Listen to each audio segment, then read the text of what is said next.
ಆತ್ಮೀಯ ಸ್ನೇಹಿತರೆ ನಮಸ್ಕಾರ. ಗೆಳೆಯರೆ, ರಾಜ್ಯದಲ್ಲಿ ಎಷ್ಟರ ಮಟ್ಟಿಗೆ ಅವ್ಯವಸ್ಥೆಯ ಆಗ್ರ ಆಗಿದೆ ಅಂದರೆ ರಾಜ್ಯದಲ್ಲಿ ಯಾವುದೇ ಅಭಿವೃದ್ಧಿ ಕಾರ್ಯಗಳು ಆಗುತ್ತಾ ಇಲ್ಲ. ಅದರ ಜೊತೆಗೆ ಗೆಳೆಯರೆ, ಈಗ ಬರ್ತಾ ಇರುವಂತಹ ಇನ್ನೊಂದು ಸರ್ಕಾರದ ಅತಿದೊಡ್ಡ ಕಳ್ಳಾಟ ಅಂದರೆ ಪಾಪ ಅನಾಥ ಮಕ್ಕಳ ಹಣವನ್ನು ಕೂಡ ಸರ್ಕಾರ ತಡೆ ಹಿಡಿದಿದೆ. ಕಳೆದ ಕೆಲವು ತಿಂಗಳುಗಳಿಂದ ಅನಾಥ ಮಕ್ಕಳಿಗೆ ಕೊಡಬೇಕಾಗಿರುವಂತಹ ಹಣವನ್ನು ಕೂಡ ಸರ್ಕಾರ ಬಿಡುಗಡೆ ಮಾಡ್ತಾ ಇಲ್ಲ.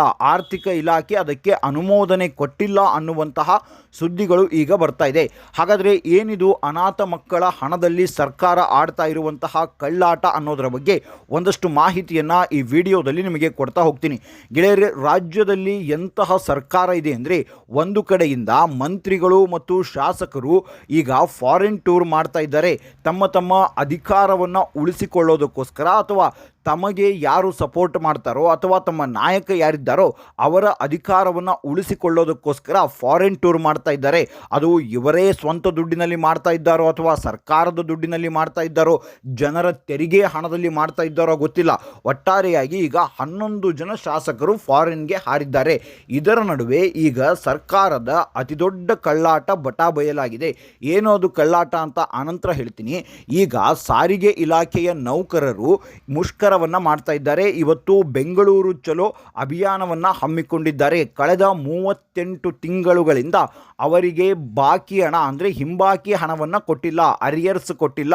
ಅದನ್ನು ಕೊಡಿ, ನಮ್ಮ ಒಂದು ಸಂಬಳವನ್ನು ಕಾಲಕ್ಕೆ ಸರಿಯಾಗಿ ನೀವು ಬಿಡುಗಡೆ ಮಾಡಿ ಅಂತ ಕೆಲವು ಬೇಡಿಕೆಗಳನ್ನು ಸರ್ಕಾರದ ಮುಂದೆ ಇಟ್ಟು ಈಗ ಸಾರಿಗೆ ಇಲಾಖೆಯ ನೌಕರರು ಬೆಂಗಳೂರು ಚಲೋ ಅಭಿಯಾನವನ್ನು ಹಮ್ಮಿಕೊಂಡಿದ್ದಾರೆ.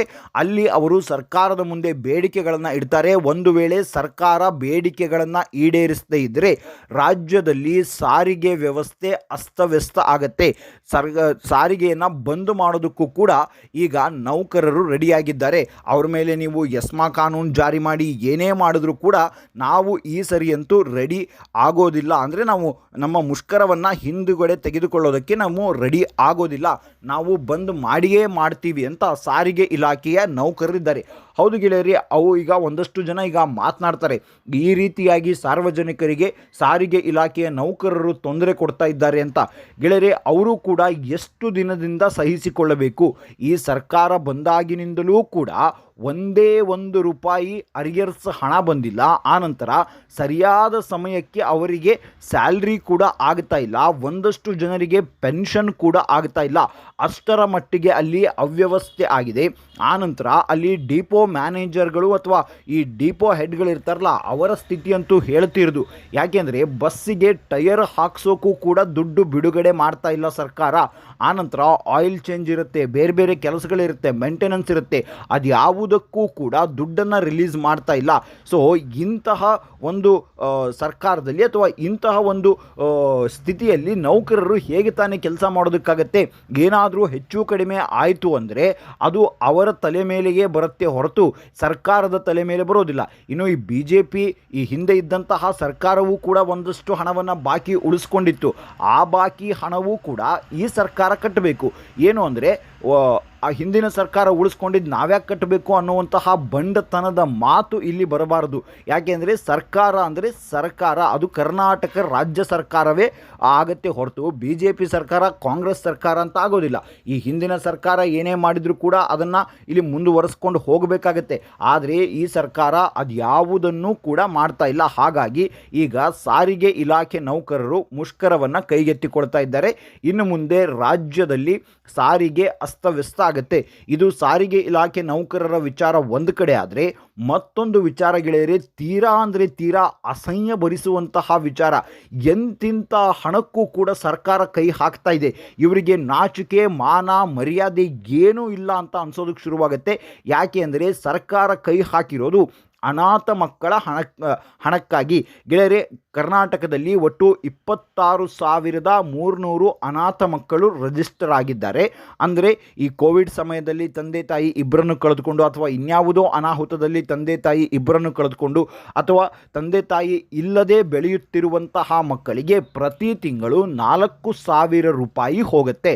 ಅಂದರೆ ನೀವು ತಿಂಗಳಿಗೆ ₹4,000 ಅಂದರೆ ದಿನದ ಲೆಕ್ಕದಲ್ಲಿ ನೀವು ಅದನ್ನು ಕ್ಯಾಲ್ಕುಲೇಟ್ ಮಾಡಿದ್ರೆ 15 15ರಿಂದ 20 ರೂಪಾಯಿ ಹೋಗುತ್ತೆ. ಆ 15ರಿಂದ 20 ರೂಪಾಯಿ, ಆ 15ರಿಂದ 20 ರೂಪಾಯಿಯಲ್ಲಿ ಅವರನ್ನು ಪೋಷಣೆ ಮಾಡಬೇಕಾಗಿರೋದು ಮಹಿಳಾ ಮತ್ತು ಮಕ್ಕಳ ಕಲ್ಯಾಣ ಇಲಾಖೆಯ ಒಂದು ಜವಾಬ್ದಾರಿ. ಆದರೆ ಮಹಿಳಾ ಮತ್ತು ಮಕ್ಕಳ ಕಲ್ಯಾಣ ಇಲಾಖೆಯಲ್ಲಿ ಆ ಒಂದು ಅನಾಥ ಮಕ್ಕಳಿಗಾಗಿ ಮೀಸಲಾಗಿ ಇಟ್ಟಿರುವಂತಹ 75 ಕೋಟಿ ಹಣ ಇನ್ನೂ ಕೂಡ ಸರ್ಕಾರ ಬಿಡುಗಡೆ ಮಾಡ್ತಾ ಇಲ್ಲ.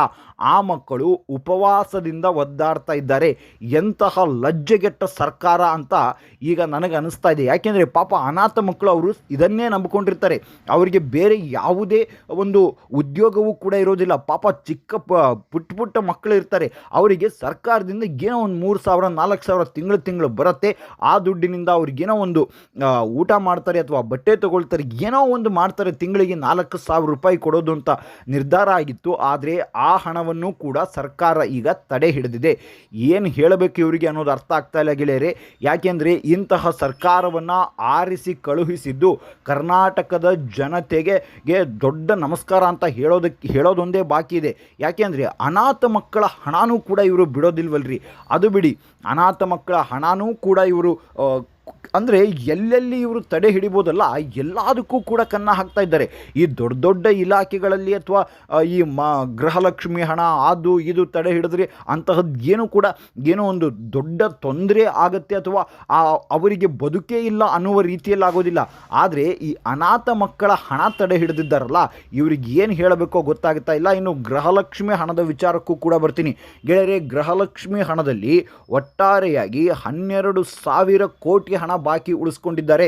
ಲಕ್ಷ್ಮೀ ಹೆಬ್ಬಾಳ್ಕರ್ ಅವರು ಏನಂದ್ರು, ಈ ಹಿಂದೆ ಸ್ಕಿಪ್ ಮಾಡಿದಂತಹ 5,000 ಕೋಟಿ ಅದರ ಜೊತೆಗೆ ಮತ್ತೆ 2 ತಿಂಗಳು ಬ್ಯಾಲೆನ್ಸ್ ಏನಿತ್ತಲ್ಲ ಅದೆಲ್ಲವನ್ನು ಸೇರಿಸಿ ಒಟ್ಟಿಗೆ ಹಾಕ್ತೀವಿ ಅಂತ ಹೇಳಿದ್ರು. ಆದರೆ ಅದ್ಯಾವುದೂ ಕೂಡ ಇನ್ನೂ ಗೃಹಲಕ್ಷ್ಮಿ ಯಾರು ಫಲಾನುಭವಿಗಳಿದ್ದಾರಲ್ಲ ಅವರ ಅಕೌಂಟ್ಗೆ ಬಂದಿಲ್ಲ. ಒಟ್ಟಾರೆಯಾಗಿ ಗೃಹಲಕ್ಷ್ಮಿ ಹಣದ ದುಡ್ಡು 12,000 ಕೋಟಿ ಬಾಕಿ ಇದೆ. ಇನ್ನು ಗೆಳೆಯರೆ, ಬೇರೆ ಬೇರೆ ಎಲ್ಲ ಇಲಾಖೆಯ ವಿಚಾರವನ್ನು ನಾವು ತೆಗೆದುಕೊಳ್ತಾ ಹೋದರೆ ಎಲ್ಲ ಇಲಾಖೆಯಲ್ಲಿಯೂ ಕೂಡ ಈ ತರಹದ ಬಾಕಿ ಹಣಗಳು ತುಂಬ ಇದ್ದಾವೆ. ಇನ್ನು ಕಾಂಟ್ರಾಕ್ಟರ್ಗಳು ಯಾವ ರೀತಿಯಾಗಿ ಈಗ ಸಿಡಿದೆದ್ದಿದ್ದಾರೆ ಅಂದರೆ, ನಾವು ಕೆಲಸವನ್ನೇ ಮಾಡೋದಿಲ್ಲ, ನಾವು ನಿಲ್ಲಿಸಿಬಿಡ್ತೀವಿ, ನಮಗೆ ಬರಬೇಕಾಗಿರುವಂತಹ ಬಾಕಿ ಹಣ ಕೊಟ್ಟಿಲ್ಲ, ನಾವು ಏನೋ ಸಾಲ ಮಾಡಿ ಏನೋ ಮಾಡಿ ನಾವು ತಂದು ದುಡ್ಡು ಹಾಕಿರ್ತೀವಿ, ಸರ್ಕಾರದಿಂದ ನಮಗೆ ಹಣ ಬರುತ್ತೆ ಅಂತ ಭರವಸೆ ಇರುತ್ತೆ. ಆದರೆ ನೀವು ಯಾವುದೇ ಹಣವನ್ನು ನೀವು ಮಂಜೂರು ಮಾಡ್ತಾ ಇಲ್ಲ, ಅದಕ್ಕೂ ಕೂಡ ಕಮಿಷನನ್ನು ಕೇಳ್ತಾ ಇದ್ದೀರಿ. ಹೀಗಾದರೆ ನಮಗೆ ಕೆಲಸ ಮಾಡೋದಕ್ಕಾಗೋದಿಲ್ಲ, ನಾವು ಎಲ್ಲ ಟೆಂಡರ್ಗಳನ್ನು ನಿಲ್ಲಿಸಿ ಬಿಡ್ತೀವಿ ಅಂತ ಈಗ ಗುತ್ತಿಗೆದಾರರು ಹೇಳ್ತಾ ಇದ್ದಾರೆ. ಎಂತಹ ಅವ್ಯವಸ್ಥೆಗೆ ಸರ್ಕಾರ ಬಂದಿದೆ ಅಂದರೆ ನಿಜಕ್ಕೂ ಕೂಡ ಇದು ಕರ್ನಾಟಕದ ದುರಂತ ಗೆಳೆಯರೆ. ಇದನ್ನು ಕೇಳಬೇಕಾಗಿದ್ದಂತಹ ವಿರೋಧ ಪಕ್ಷವೂ ಕೂಡ ಕೇವಲ ಪ್ರೆಸ್ ಮೀಟ್ ಮಾಡೋಕ್ಕೆ ಮಾತ್ರ ಸೀಮಿತವಾಗಿದೆಯೇ ಹೊರತು ಇದರ ಬಗ್ಗೆ ಯಾವುದೇ ಕ್ರಮವನ್ನು ಕೈಗೊಳ್ಳೋದಕ್ಕೆ ವಿರೋಧ ಪಕ್ಷವೂ ಕೂಡ ರೆಡಿ ಇಲ್ಲ. ಇದರ ನಡುವೆ ಈ ಕುರ್ಚಿಯ ಕಾಳಗ ಬೇರೆ. ಈಗ DK ಶಿವಕುಮಾರ್ ಅವರ ಕಡೆಯವರು ರೆಸಾರ್ಟ್ಗೆ ಶಿಫ್ಟ್ ಆಗ್ತಾರೆ, ಸಿದ್ದರಾಮಯ್ಯ ಕಡೆಯವರು ಫಾರಿನ್ಗೆ ಹೋಗ್ತಾರೆ. ಹಾಗಾದರೆ ಇವರಿಗೆ ಓಟ್ ಹಾಕಿ ಗೆಲ್ಲಿಸಿದಂತಹ ಜನತೆಯ ಗತಿ ಏನು ಅನ್ನೋದು ರಾಜ್ಯದ ಜನರ ಪ್ರಶ್ನೆ. ಇದು ಗೆಳೆಯರೆ, ಸರ್ಕಾರ ಯಾವ್ಯಾವ ಇಲಾಖೆಯಲ್ಲಿ ಎಷ್ಟೆಷ್ಟು ಕಳ್ಳಾಟ ಆಡ್ತಾ ಇದೆ ಅನ್ನೋದರ ಬಗ್ಗೆ ಒಂದಷ್ಟು ಮಾಹಿತಿ ಮುಂದಿನ ವಿಡಿಯೋದಲ್ಲಿ ಮತ್ತಷ್ಟು ಮಾಹಿತಿಯ ಜೊತೆಗೆ ಬರ್ತೀನಿ. ಅಲ್ಲಿವರೆಗೂ ಜೈ ಹಿಂದ್, ಜೈ ಕರ್ನಾಟಕ.